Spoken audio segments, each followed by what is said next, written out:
I reviewed the document that you have before you. I wanted to comment on a couple of the improvements from the letter of intent agreement. One of those was a move to kind of a cash payment as opposed to locking it as a facilities donation. And I think that brings some flexibility in trying to address in deploying the funds to reflect district-wide needs, which, in particular with the concerns about enrollment and enrollment fluctuations, this will allow the money to be used in a more effective manner than the LOI agreement.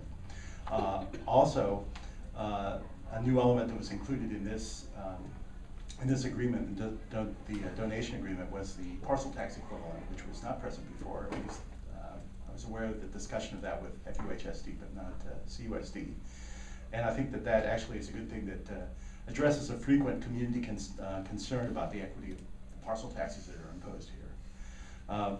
In any complicated document, there are always going to be some issues as well. So there are a few things that jumped out at me as things that you want to maybe give some extra consideration to. In association with the Yosemite Endowment, it's quite specific the way that's written now.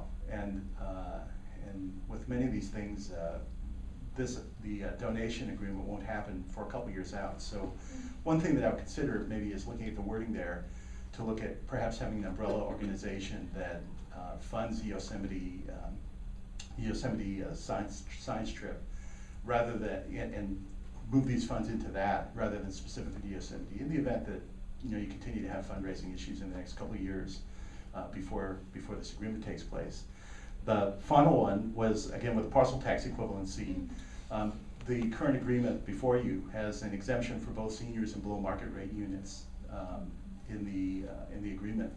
Currently, there's an exemption for seniors, an optional exemption for seniors from the parcel tax, but I don't believe there is one for below market rate units. So, just again, for the sake of equity, that would be something to look at. And then finally,